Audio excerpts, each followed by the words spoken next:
GURPS Módulo Básico Campanhas. Regras do GURPS 4ª edição. Episódio 138, capítulo 11, Combate. Ataques à distância. Uma produção RPG Next. Fala galera, bem-vindos a mais um Regras do GURPS 4ª edição. Vamos continuar aqui o capítulo de combate. Eu e o Heitor falando agora sobre ataques à distância. Fala aí, Heitor! Opa, tudo certo aí, Vinícius? Tudo tranquilo. Vamos começar. Dessa vez você começa lendo os ataques à distância. Claro, é muito pertinente, inclusive. Esse aqui é o meu capítulo, que eu tenho que ler isso aqui com bastante atenção. Então eu vou até embora, cara. Você lê sozinho. Valeu. Tchau. Que absurdo.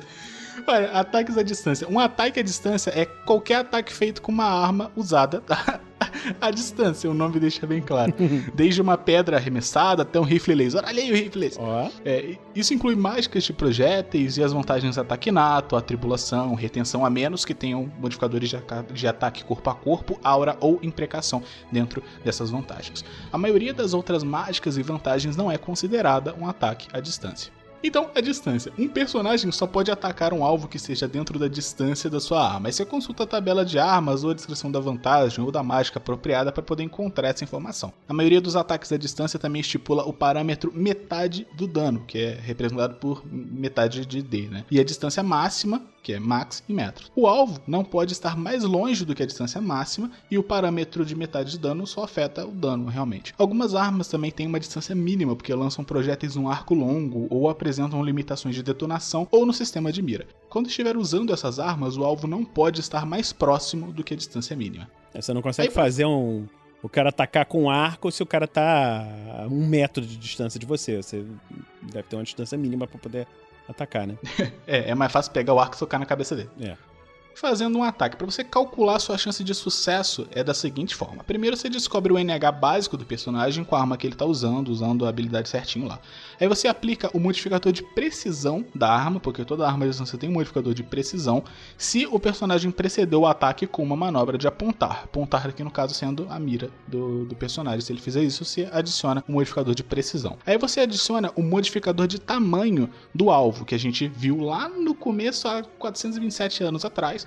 A maioria dos alvos humanos médios não tem modificador de tamanho, mas alvos a partir de uma certa altura começam a ter mais ou menos de modificadores de tamanho. Aí você modifica o NH em função da distância e da velocidade. Um único modificador a partir da tabela de tamanho e velocidade, que a gente vai ver lá na frente também. Aí você modifica o NH, por último, finalmente, depois de todos esses cálculos, em função das circunstâncias. Aí vai ser fogo contínuo, movimento, escuridão, cobertura, incluindo qualquer condição especial determinada pelo mestre. Então, às vezes, sei lá, tá muito escuro, então tem menos 3. Sei lá, chutando um valor aleatório. E aí você adiciona isso tudo. Aí você pode ver os modificadores de ataques à distância na página 548 do livro, que a gente vai falar daqui a 327 anos, para ter uma relação mais completa de quais são realmente esses valores todos bonitinhos.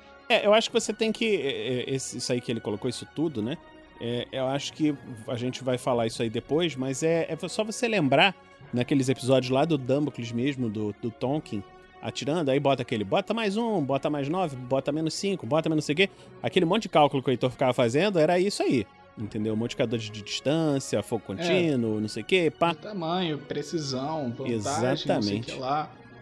Exatamente. E pelo amor de Deus, jogadores que forem fazer isso, lembrem vocês mesmos do que vocês têm que calcular, porque senão vai dar muito trabalho. E olha só, tem algumas coisas interessantes. Eu tava vendo aqui, aí fazendo propaganda gratuita aqui, Foundry. Mas o Foundry, ele tem um módulo de GURPS que tem essas condições todas, assim, tudo bonitinho. E você pode automatizar essa parada toda, entendeu? Que delícia. Você coloca e tal, e você vê, os modificadores mais usuais. Então você pode selecionar e criar uns macrozinhos e tal, e botar, essa aqui é a minha arma atirando a distância com não sei o que, papapá. Essa aqui é a minha arma usando a vantagem. Então você coloca aquilo ali, já acelera. Automatiza, né? Automatiza quase tudo. E ele joga realmente as coisas todas. Ele bota os modificadores, joga os dados certos e faz tudo certinho. E aí, somando tudo isso, NH básico, precisão, modificador de tamanho, distância, velocidade e qualquer modificador de circunstância, você encontra o NH efetivo do personagem para fazer aquele ataque. Um resultado menor ou igual a esse número indica um sucesso, como todo o resto no GURPS, e nesse caso o ataque irá atingir o alvo a menos que ele tenha um sucesso numa defesa ativa. Então é possível fazer defesas de ataque à distância. Aí depois vai falar que cada ataque tem algumas restrições específicas, né? Você não pode esquivar de balas, mas você pode usar a esquiva para esquivar do cara que tá mexendo a mão. Você se esquiva da direção onde você acha que ele vai atirar, entendeu? E aí, sobre precisão e disparo com mira. Todas as armas de combate à distância apresentam o parâmetro precisão, bonitinho no stat block da arma. Esse é o bônus que o personagem recebe se ele executar uma ou mais manobras a apontar imediatamente antes do ataque, que é mirar, gastar tempo mirando no alvo. A manobra apontar pode acrescer outro bônus à jogada, por segundos adicionais de pontaria, por firmar a arma, por usar miras telescópicas ou miras a laser. Esses benefícios são todos discutidos em apontar, que a gente falou alguns episódios atrás, e vão ser novamente relacionados em modificadores de ataques à distância lá no final do livro. A soma desses bônus de precisão são como os demais bônus de pontaria, eles nunca podem exceder o dobro do parâmetro de precisão da arma. Sobre modificadores de tamanho. Um alvo de tamanho humano tem um modificador de tamanho, que vai ser representado com MT, igual a 0. Não existe bônus nem penalidade para atingi-lo. Só que alvos maiores têm MTs positivos, enquanto alvos menores, obviamente, têm MTs negativos. Aí você acrescenta esse modificador de tamanho ao NH do ataque que você está fazendo. O modificador de tamanho de um personagem ou veículo aparece em sua planilha de personagem ou na descrição do veículo, por exemplo. Para outros objetos, use a tabela de tamanho e velocidade / distância que a gente também tem lá no final do livro de GURPS. Sobre velocidade e distância do alvo. Um alvo distante é mais difícil de atingir. Obrigado, livro. Como regra... Se não dissesse, você nunca saberia disso. Jamais imaginaria. Como regra geral, um alvo até 2 metros de distância está suficientemente próximo para que você não tenha nenhum tipo de penalidade para atingir ele. A partir de 3 metros, há uma penalidade de -1 para atingir. Até 5 metros, de -2. Até 7 metros, de -3. Até 10 metros, -4 e assim por diante, com cada aumento aproximado de 50% na distância, resultado numa penalidade de -1. Aí você consulta a coluna de velocidade / distância lá na tabela de tamanho e velocidade de distância, lá no final do livro, para poder encontrar essa penalidade exata. Tem a tabelinha lá bonitinho descrita para você poder ter isso de fácil acesso se você estiver jogando de um personagem que faça ataques à distância. No caso de distâncias que se encontram entre 2 valores na tabela, você usa a maior distância. Para alvos muito distantes, a tabela também oferece a distâncias em quilômetros. Então, por exemplo, você tem o agente Jenny Atkins da Patrulha Infinity, sei lá que boneco é esse, tá disparando no campo de treino. Aí o alvo tá a 17 metros. Esse valor é arredondado para 20 metros na tabela, o que resulta numa penalidade de -6 para poder atingir esse alvo. Um alvo em alta velocidade também é bem mais difícil de atingir. Aí você consulta a mesma coluna da tabela, mas usa a velocidade em metros por segundo. Então, 3 km por hora é igual a 1 metro por segundo, em vez da distância em metros para encontrar a penalidade. Se o alvo estiver distante e em alta velocidade, se adiciona a distância à velocidade e encontra a penalidade na coluna de velocidade / distância. Você não tem que buscar, presta atenção, você não busca as penalidades de distância e velocidade separadamente para depois acrescentá-las. Grandes distâncias diminuem os efeitos da velocidade e vice-versa. Então, por exemplo, o agente Atkins dispara sua pistola contra o espião do centro que está fugindo numa moto em alta velocidade. O alvo está a 50 metros de distância e viajando a 90 km por hora. Nossa, virou Enem, porra. Deslocamento 30. Isso resulta numa velocidade... Quebrei o Vinícius. Ai, meu Deus. Foi muito inesperado. Respira, Vinícius, respira. Lê de novo esse exemplo aí, por favor. Beleza. Tá, então, a gente acha que dispara sua pistola contra um espião do centro que tá fugindo numa moto em alta velocidade. O alvo tá a 50 metros de distância, tá a 90 km por hora, tem um deslocamento de 30. Isso resulta numa velocidade / distância de 50 mais 30, que é igual a 80. E aí, de acordo com a tabela de tamanho e velocidade / distância, isso resulta numa penalidade de -10 para Atkins atingir o espião. Então, esse aí é um exemplo do que você falou agora. Você soma a velocidade junto com a distância antes de calcular o modificador. Só que exatamente. Aí, os quilômetros por hora, você divide por 3. Sim, porque é por metros por segundo que exatamente. A tabela tá. Sobre ataques à distância contra alvos humanos. Quando um personagem estiver realizando um ataque à distância contra um alvo que se move numa velocidade padrão, para um humano, que é até deslocamento no máximo 10, o mestre pode simplificar o cálculo usando somente o modificador de distância e ignorando a velocidade, a menos que o alvo esteja voando, correndo numa disparada, alguma coisa que seja especificamente voltada para ele se acelerou bastante para fazer alguma coisa. Aí você assume que a capacidade do alvo de executar adequadamente uma esquiva representa os efeitos do movimento. Falando agora sobre ataques com armas de arremesso. As armas de arremesso são armas que o personagem deve lançar fisicamente contra o alvo, como pedras, granadas de mão, shurikens, etc. Algumas armas de combate corpo a corpo também podem ser arremessadas, como machadinhas, facas e lanças. Aí você vê na tabela de armas motoras de combate à distância que a gente viu lá atrás, para poder ter as estatísticas e as perícias necessárias certinhas para cada uma dessas armas. A gente pode ver o capítulo 13 também mais para frente, para poder saber quais são os efeitos de algumas granadas, objetos incendiários, mas eventualmente a gente chega lá. Uma arma de arremesso funciona exatamente como qualquer outro ataque à distância, só que com algumas regras especiais. Depois que você arremessa uma arma, ela não estará mais, preparada, obviamente, né? Independente do sucesso, a arma agora está em algum outro lugar, ela não está mais na sua mão, você arremessou ela, pelo amor de Deus, né? Então se ele quiser atacar ela novamente, ele vai ter que ir lá buscar a arma, seja no chão, no corpo do oponente, ou então ele prepara outra arma, assim, aquela arma foi. A distância de uma arma de arremesso é normalmente um múltiplo da ST do personagem. Então, por exemplo, ST vezes 2 é a distância que ele alcança em metros. Essa distância é dada na tabela de armas motoras de combate à distância para a maioria das armas de arremesso mais comuns. Para determinar a distância e o dano de objetos não relacionados na tabela, a gente tem que dar uma olhada em arremesso, como a gente fez alguns episódios atrás. Uma arma de arremesso faz o seu percurso numa velocidade relativamente baixa, permitindo ao alvo bloquear ou aparar em vez de somente esquivar, como ele faria com tiros, por exemplo. Uma margem de sucesso nessa defesa por 5 ou mais, ou sucesso decisivo, num teste para parar desarmado, indica que o alvo conseguiu pegar a arma no ar. Ataques com armas de projétil. Ataques com armas de projétil são ataques à distância que não usam armas de arremesso. Arcos, armas de fogo, mágicas de projéteis, ataques inatos à distância e assim por diante.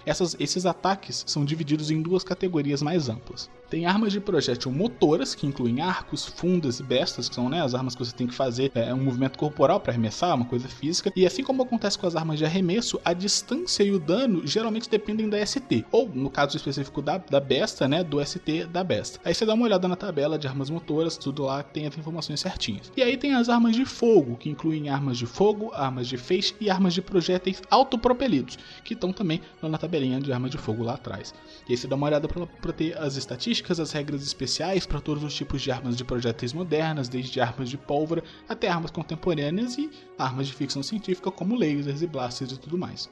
Ainda sobre ataques com armas de projétil, a gente tem a cadência de tiro. Porque olha todas lá as armas... onde o Tonkin brilha, vai lá.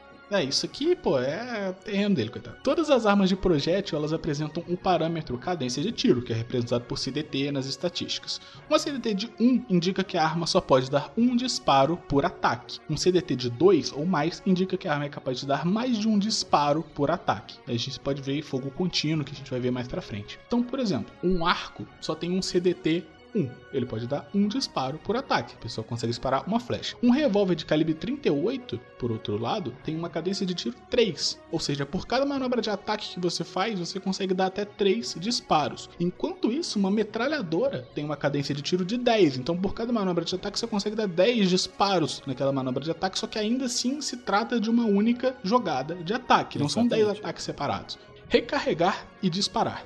Armas de projétil também apresentam o parâmetro tiros. Depois de disparar esse número de tiros, o personagem precisa recarregar a arma antes de poder usá-la novamente, obviamente. Para recarregar uma arma, são necessários um número determinado de manobra preparar, que a gente vai ver quando a gente chegar em preparando armas e outros equipamentos daqui a pouquinho. O tempo necessário para recarregar a arma aparece entre parênteses depois do número de tiros na tabela de armas. Ao recarregar, o personagem restaura a arma ao seu número total de tiros. No caso de uma arma com um único tiro, por exemplo, isso representa recarregar novo tiro. Para armas com vários tiros, isso representa trocar o pente, a cinta, etc. Uma exceção a essa regra são as armas com vários tiros que possuem cilindros, carregadores alimentáveis ou pentes internos. O tempo de carregamento dessas armas é indicado por I, de carregada individualmente, e é feito por tiro, a menos que seja acelerada por algum mecanismo, como um municiador rápido. Então, por exemplo, um arco tem tiros 1 e entre parênteses 2. 2, ou seja, ele pode disparar uma flecha e depois exige que o arqueiro gaste 2 segundos para preparar outra flecha. Um revólver de .38 tem 6 tiros, mas você leva 3 tiros para recarregar cada bala, 3 manobras de preparar para cada uma das balas, aquelas 6. Então ele pode disparar 6 disparos e leva 3 segundos para recarregar cada tiro. Uma metralhadora tem tiros 200, ela tem 200 tiros e ela leva 5 segundos para recarregar. Então você dá 200 disparos, depois leva 5 segundos para trocar a cinta, recarregando todos os tiros automaticamente. Fogo contínuo. Algumas armas de projétil têm cadência de tiro 2 ou mais. Isso significa que elas podem disparar vários tiros por ataque, até um número máximo igual à cadência de tiro da arma. Então, por exemplo, um revólver de .38 com cadência de tiro 3 pode dar 2 ou 3 disparos por ataque. Obviamente, a arma não pode efetuar mais disparos que a munição restante nela, independente da cadência de tiro delas. Armas passíveis de fogo contínuo usam o parâmetro recuo, que é representado por RCO, que mede quão controlável a arma é ao efetuar vários disparos. O recuo da arma ajuda a determinar o número de sucessos que um ataque em fogo contínuo é capaz de alcançar. Então, quanto menor for o recuo, mais fácil é controlar a arma. Um recuo 1 significa que a arma não tem recuo, como acontece com a maioria das armas de feixe. No caso de armas com cadência de tiro 2 ou mais, o personagem deve decidir quantos tiros, até o valor da cadência de tiros, obviamente, ele deseja disparar antes de fazer a jogada de ataque. Armas de fogo com cadência de tiro de 1 a 3 dão um disparo a cada puxada de gatilho. Armas com cadência de tiro 4 ou mais normalmente são automáticas, como as metralhadoras, disparando pequenas rajadas ou continuamente. Efetuar um grande número de disparos por ataque confere um bônus à jogada de ataque, como é mostrado na tabela a seguir. Ela determina que é o seguinte: se você deu de 2 a 4 tiros, seu bônus para atingir é 0. Se você deu de 5 a 8, você tem um mais 1. Que era o que eu usava com o Tonk, que no 5 ganha mais 1. De 9 a 12 você ganha mais 2, de 13 a 16 ganha mais 3, de 17 a 24 ganha mais 4, de 25 a 49 ganha mais 5 e de 50 a 99 tiros por turno você ganha mais 6 de bônus para poder atingir. A cada 2 vezes isso, você ganha mais 1 para atingir o alvo. Com fogo contínuo, é possível acertar vários disparos em um único ataque. Um sucesso na jogada de ataque indica que o personagem acertou pelo menos um disparo e possivelmente um número adicional de disparos até um máximo igual ao número de disparos realizado. Para descobrir o número de disparos que atingiram o alvo, você deu uma sarevada de tiros. Para poder saber quais deles pegaram, você tem que comparar a margem de sucesso da jogada de ataque com o recuo da arma. O ataque atinge um disparo adicional para cada múltiplo inteiro igual ao recuo da arma que o personagem tem na margem de sucesso da jogada de ataque. O número total de acertos não pode exceder o número de tiros disparados. Então, por exemplo, um ataque com uma arma de recuo 2, uma margem de sucesso de 0 a 1, indica que o personagem atingiu um disparo apenas. A margem de sucesso não foi maior do que o recuo, então o recuo impediu que ele acertasse outros tiros. Se ele tivesse dado esse mesmo tiro, mas ele passou com uma margem de sucesso de 2 ou 3, indica que um disparo adicional atingiu o alvo. Se ele teve uma margem de 4 ou 5, 2 disparos adicionais atingiram, porque o recuo é 2, então o 4 já foram 2 tiros a mais. Uma margem de 6 ou 7 indica que 3 e assim por diante, até no máximo, é claro, a cadência de tiro. Armas com altas cadências de tiro, de 5 ou mais, também podem espalhar tiros entre vários alvos, que a gente vai ver lá pra frente, espalhando tiros na página 408. Ou então ela pode disparar muitos tiros para cobrir uma área, fazer meio que um fogo de retenção, que a gente vai ver também mais pra frente. Outras regras especiais se aplicam a fogo contínuo com armas específicas, como a gente vai, de novo, ver na página 408, em regras especiais para fogo contínuo. Então, Vinícius, você tem algum recado especial pra dar aí agora, nesse final de episódio? Olha, eu queria agradecer, assim, por ser convidado pra falar sobre o episódio do Tonkin e agradecer que você continue ouvindo. Compre o Damocles, escute as aventuras, o livro tá lá na Amazon. Eu tô fazendo meu jabá aqui agora, aqui no RPG Next, né? Então, obrigado por me convidar aí pra esse podcast. Claro, sempre um prazer. Então, gente, a gente encerra aqui mais esse episódio de Regras do GURPS. A gente espera que vocês estejam gostando. E a gente se encontra semana que vem aqui no RPG Next.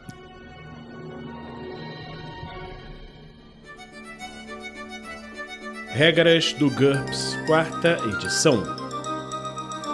Músicas por Kevin MacLeod e Scott Buckley. Uma produção RPG Next.